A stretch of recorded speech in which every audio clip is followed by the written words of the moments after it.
Hi, and welcome to another episode of the Silver Track Extra, where we give you the tools, tips, and tricks to improve your guard management, retain more customers, and gain the upper hand against your competitors. Here are your hosts, Chris Anderson and Johnny Page. What's up, Silver Track Nation? Johnny Page here to introduce an awesome episode in store for you here today, where we're going to interview one of our customers, Ed Garner of PES Security Services out of Phoenix, Arizona, who is taking on a tremendous event this Black Friday, as many of you in the security industry will be doing. We're going to pick Ed's brain, who's been in the industry and doing security services or event services for over 25 years. We're going to hear some of the sites that he's worked, some of the challenges he's faced, and then how he deploys over 800 security officers for the Black Friday events all over the state of Arizona. This is an interview you don't want to miss. Ed shares some amazing stuff, and he's a great guy as well. So we won't waste any time getting to it. Let's roll right into our featured conversation.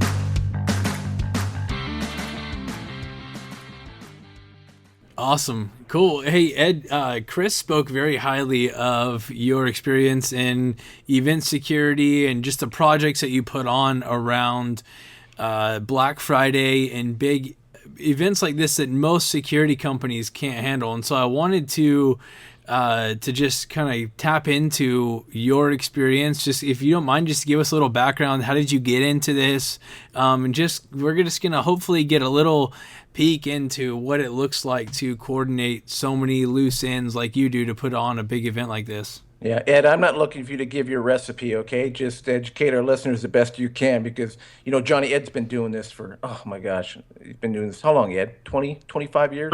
Well, I've had my business for 25 years, but I've been working event security for 36 years. Yeah, Ed goes back to the Coliseum days, Johnny, if that tells you anything. L.A. Coliseum, wow. Way back, and he can share some, maybe hopefully some of the brief stories with us, but huge background, huge experience. I mean, that's when you go and you're doing soccer, you got soccer fields with two different countries in it. You got to know what you're doing, you know? Yeah, absolutely. So, you know, in 1978, I was actually working at a place in Arizona, Firebird Raceway, and I was one of the head supervisors out there, and I was actually running the starting line with like 25 guards out there. That's kind of where it all started. There used to be a place out there called Compton Terrace, and they had big shows out there. It was an outdoor amphitheater, and Stevie Nicks' dad used to own it. And so we were doing some events, and there was this company out there called Contemporary Services, and they go by CSC. And actually, I ran into a couple of guys that I knew at that place, and they were like, "Listen, you want to come and work with us? Man, we do all these big concerts. You know, it's more work than you do out here at Firebird Raceway." And I said, "Sure. You know, I'd definitely be interested in doing it." So, you know, one thing led to another. I worked some events, doing some Hispanic rodeos, some Hispanic concerts. One of the very first events that I did was Mickey Thompson off-road race at ASU Stadium, and that's where it all kind of led to, where I was working for this company. They had the ASU Stadium, and they were like, that year they asked if I wanted to come out and work at the Rose Bowl, and wow. I was like, you know, that's pretty cool, right? So went out and actually worked for those guys at the Rose Bowl.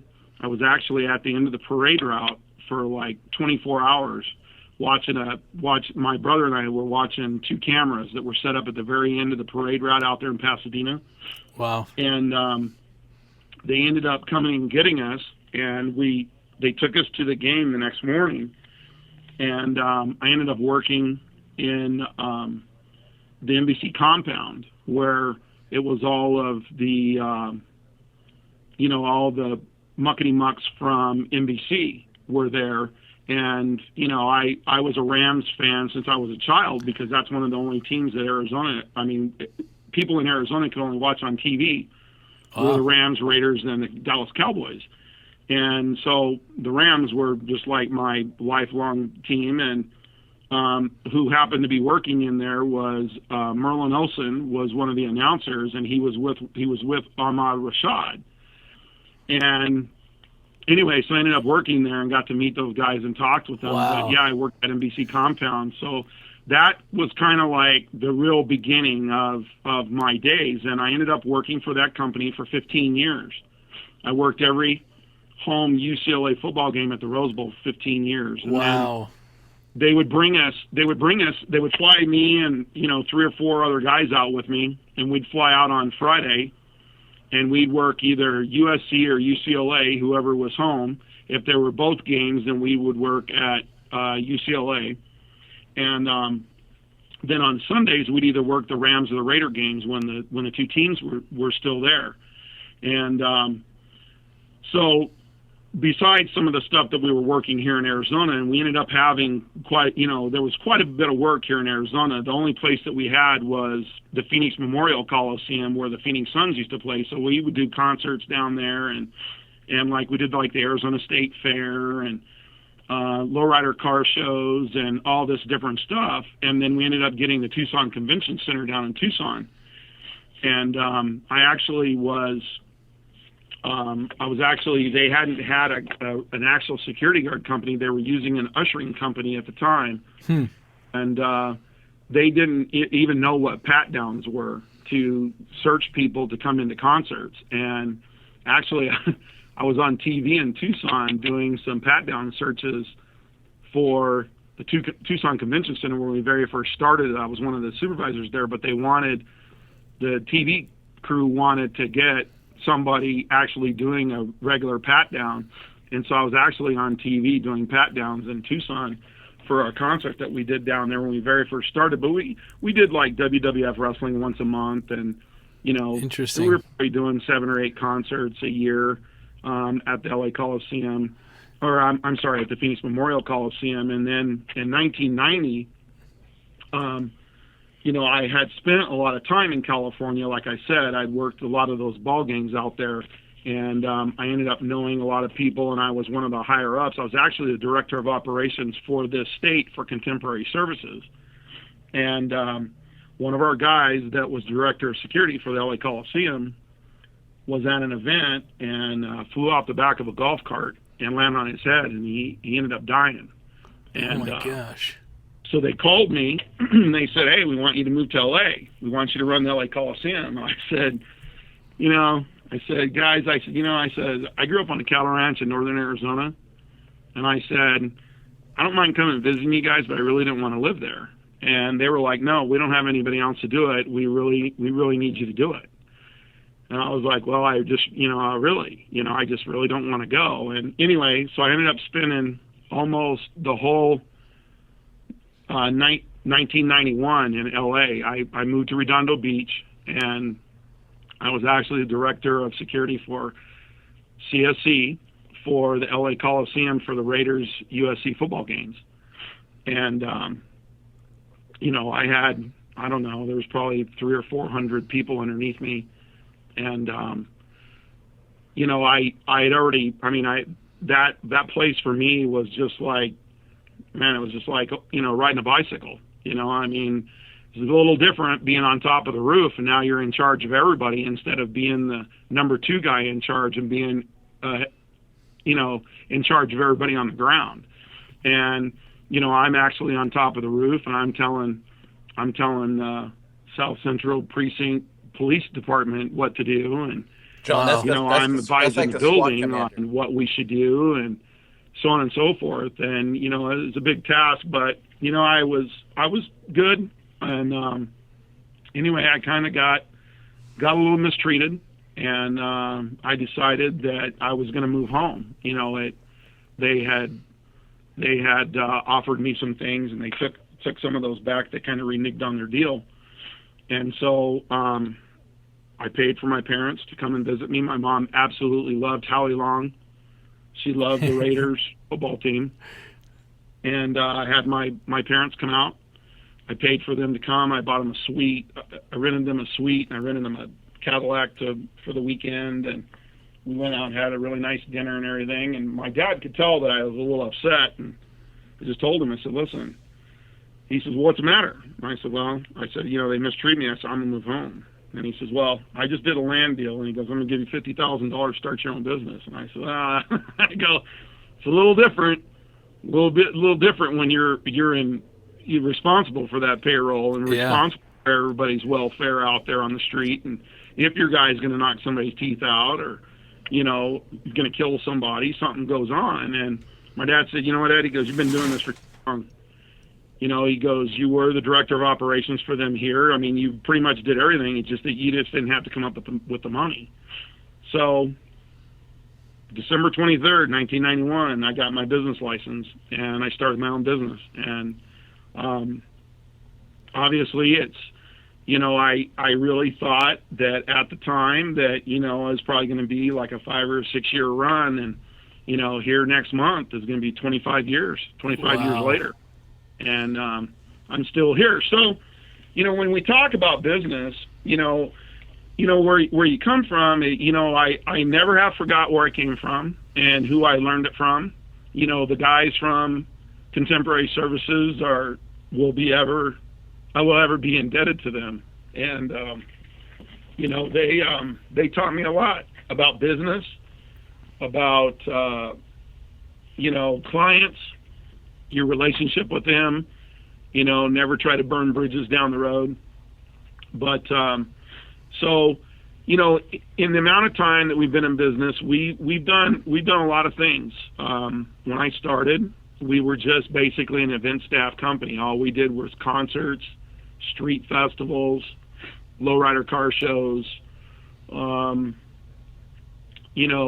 some of just what they call event staff work. And in 1993, our phone was just absolutely blowing up here, and people were calling me, and they were, a lot of those people really didn't understand the difference in what the security is.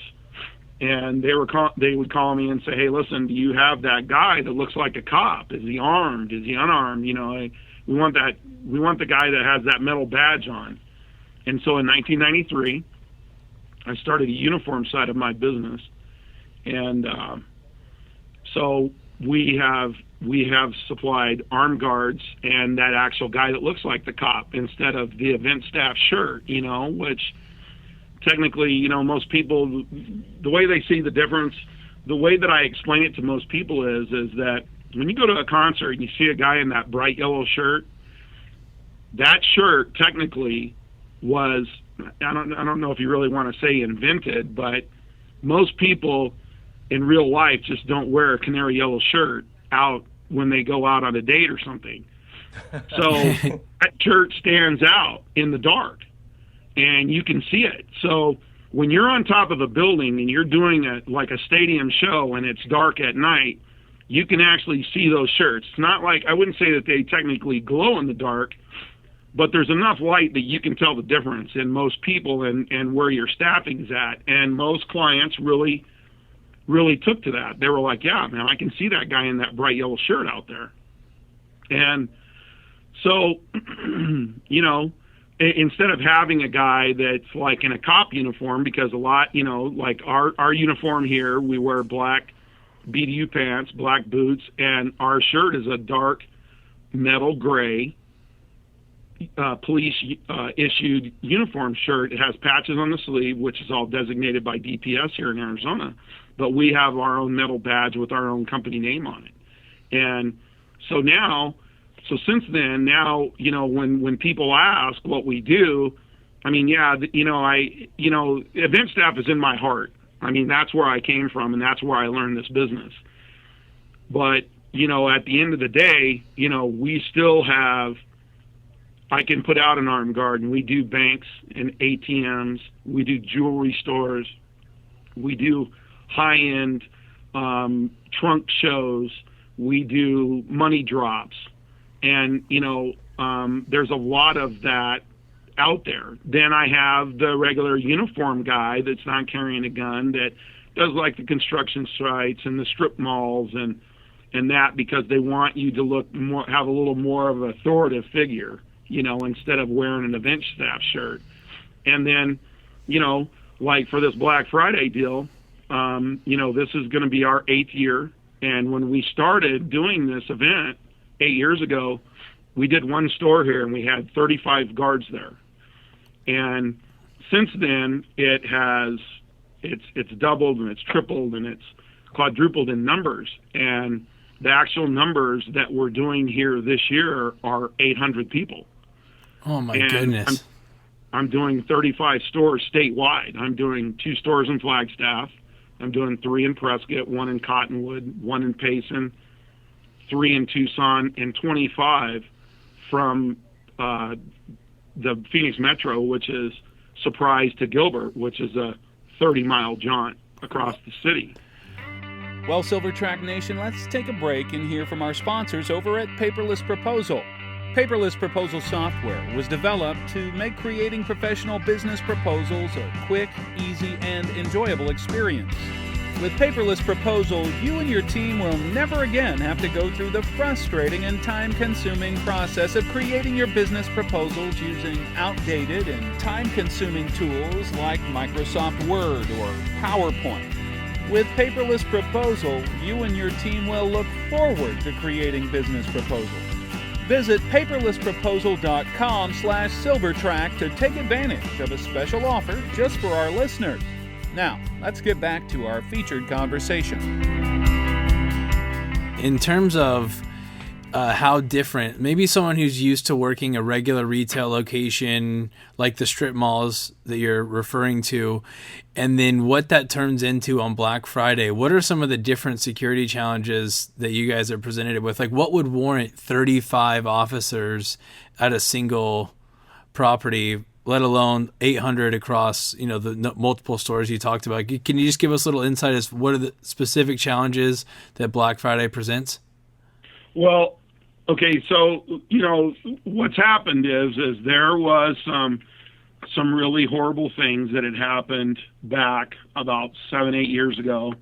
And, first of all, most guys I'd never ever been Black Friday shopping. I didn't even know what it was about until I actually physically witnessed it. And it was one of the craziest things I think that I'd ever worked, when you really see how crazy people get about wanting a CD or wanting a new video game, or, we've had females fight over dollar towels and 800 thread count sheets, which most guys, I asked my friends, and I asked my mom, I said, well, what's 800 thread count sheets? And they're like, oh, those are like the really nice ones you get like at the Hilton, and the average ones that you buy on the street are like 200 thread count. I was like, oh, most guys don't know the difference on that.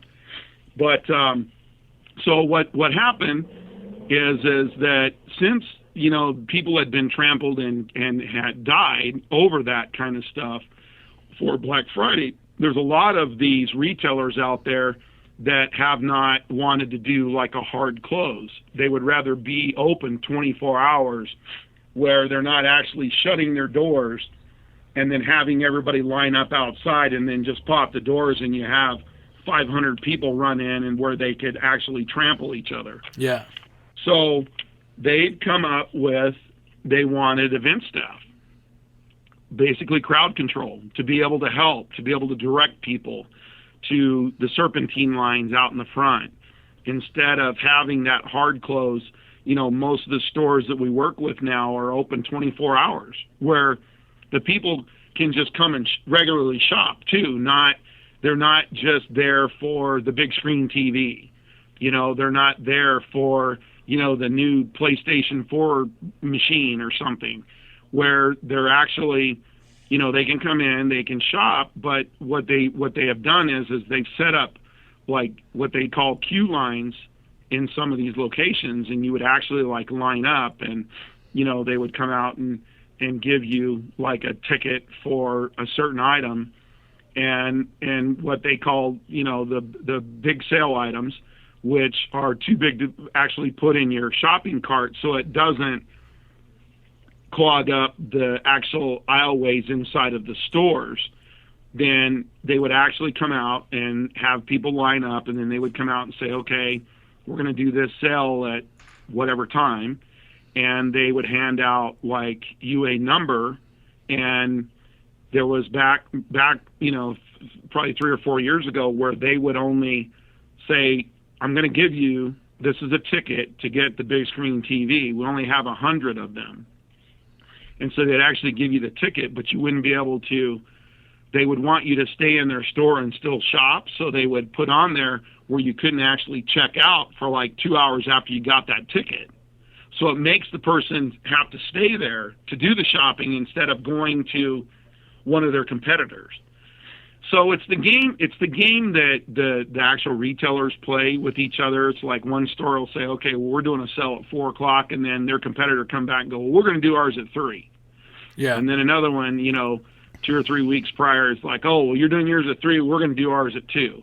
And so it's all backed everybody up. So really, to have like Black Friday is really turned into Black Thursday. Yeah. It's not Black Friday anymore technically, because all the sales are on Thursday on Thanksgiving Day instead of Friday like it's always been. Interesting.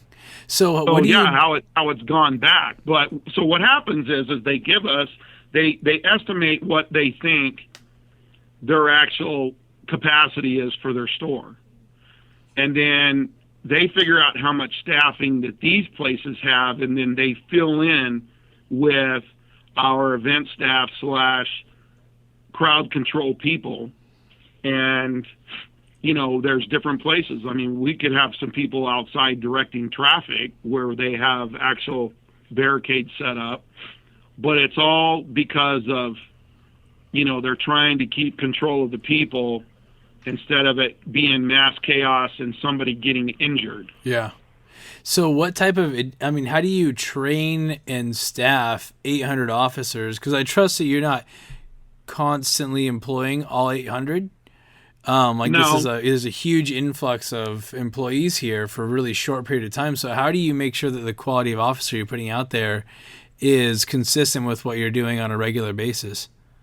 Well, the good thing about this is that, the numbers have increased over the years, and, we pretty much use the same people. I would say probably 75% or about 85% of the people that I have working for me have done this for probably 3 or 4 years. Awesome. And last year we staffed 560. Wow. So I'm almost positive. Now, I would have to go back and take a look at it, but I'm almost positive that I think that we have probably 500 of the 560 that are returning again this year. So we've had people that have done this before, which has been a big help to us. There's a training that we give them.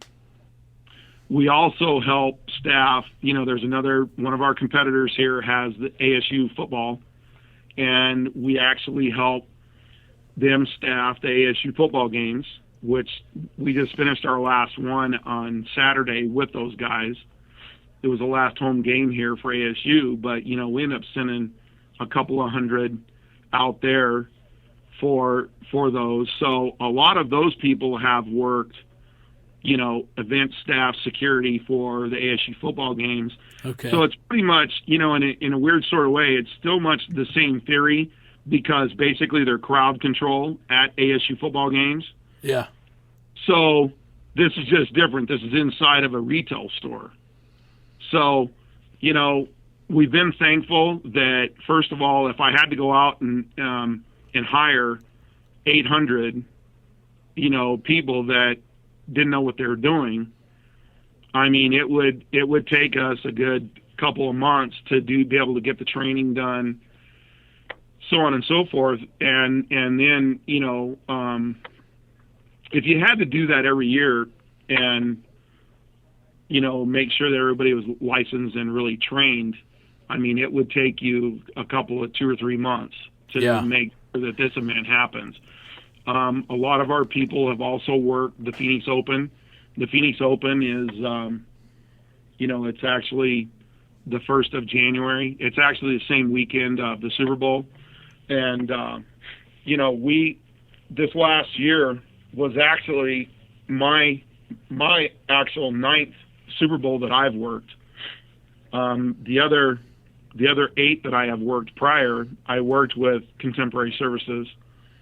in different capacities. I ran the NFL offices where all the main people from the NFL were at for probably 3 or 4 years. There's a couple of years that we worked at the NFL Experience, and then there was 2 years where we worked at the stadium only. And but this last year, they have 2 national vendors that actually work with the NFL every year for the Super Bowl and the Pro Bowl. And actually, one of the vendors used to be the owner of one of the company I used to work for. He's not half owner of that business anymore. He started his own business, and they actually hired us, and we did the Super Bowl this year, and we ended up staffing about 350 people a day for about 17 days straight. We ended up doing the Pro Bowl first. It was the first year that they had it at the same location where they played the Super Bowl, because normally it's played in Hawaii. And they decided that they were going to try it out this year. And so we actually we did the Pro Bowl first, and we ended up working with the teams. My actual client does like the team hotels, the practice sites, the commissioner's party. I actually sent about 65 of my guards down to the airport, and we picked up all the Pro Bowl players out on the tarmac and actually escorted them off. Wow. To private rides, and then we worked the Super Bowl stuff, and so all of my staff had worked, like all of them. We wanted to know their experience, and I explained this to them when they came and we hired them. So a lot of people are going to tell you a lot of different things, and I said people are going to be running ads. And they're going to say, "Want to work the Super Bowl?" And I said, "Oh yeah." I said that happened to me the very first year, and I said I actually ended up working about 3 miles away from the stadium, and I was in a parking lot for 35 days straight, and I only saw about 10 cars. And I said that was my very whole experience. And I said, so people are going to tell you, "Yeah, you're going to work the Super Bowl. You think you're going to be right there." And I said, it's completely untrue. And I said, but I will tell you, if you guys come and work for me, I promise you, you're going to be working with the players, the coaches, the cheerleaders, all of the staff that actually, that all these people come to see. And we actually did a survey of all of our staff that we had out. We ended up licensing about 550, got NFL credentialed 550 staff, and they had to be guard carded, and but all of them had to have an NFL credential. And anyway, so all of them came back, and throughout the survey, everybody was very, very happy that, where they worked. We didn't have one complaint from one of our people that he was like in the middle of nowhere and worked like some horrible place, that he was like, there wasn't anybody that could complain about some horrible position that was like, I didn't get to see anybody, or I wasn't involved with something. All of them were involved day in and day out with the players, the coaches, the cheerleaders. I had a separate detail that took, there was 32 cheerleaders from each football team for the Pro Bowl, and they actually went around, and I actually had a team of my people, there was about 10 of them, that actually spent 7 or 8 days with the NFL cheerleaders, and they went around and they did, went to like the Phoenix Children's Hospital and made appearances and did photo shoots and on and on and on, and my people worked like 15 hours a day with them for like 7 days straight. Wow. I guess there's a lot worse jobs out there you could work, right? Absolutely. So, I mean, we've been pretty fortunate. We've done a couple of the biggest concerts here in this state. We did New Year's Evil in 1998 at, it was actually, the place was Bank One Ballpark at the time. It's now Chase Field. It's where the Diamondbacks play. And I had 500 security people there that night for actually that concert. Wow. So, and that was actually, it was New Year's Evil was the Ozzy Black Sabbath reunion concert. Nice. And it was on New Year's Eve. Wow. Nice. Yeah. Well, Ed, I really appreciate you coming on and sharing. Just, you have a wealth of background on this. We could probably sit and pick your brain for a really long time. It certainly sounds like you've boiled this down to a science, and really comes down to the network that you have in place. So it sounds like you've done a great job, treated your employees right, and treated your customers right. You can't make it 25 years in this industry and not be able to say that. So congrats and kudos to you for everything you're doing. And thanks so much for coming on the show to share with us. Well, I really appreciate you guys having me. And like I said, I think in this industry, you just can't forget where you come from, and, the only thing I can press out there to everybody is that, everybody that seems to think that they know it all, you learn something new every single day in this industry, and it's going to keep going like that because times have changed. And, there's a lot of us that had weathered through the 9/11, and a lot of our industry changed after 9/11. It wasn't so lax, and now, they've stepped up, and I just think that, we've done a really good job here. I'm thankful to the employees that have been with us. I mean, I've got a huge number of them that have worked for me for over 7 or 8 years now. That speaks volumes to me, because I guess obviously we're doing something right here. Totally. And we have a lot of really good clients that really respect who we are. And, I'm also a consultant, and I have a lot of people that reach out to me for advice and, tell us what we need to do. And so I feel fortunate, and I've been very blessed to have what I have. And I really appreciate you guys having me on. No, Absolutely. we appreciate it too. And the other thing I didn't share with you, Johnny, Ed stands about, I don't know, how tall are you, Ed? He's a monster. He grabbed 2 people with one hand. He's got those kind of hands, right? That presence.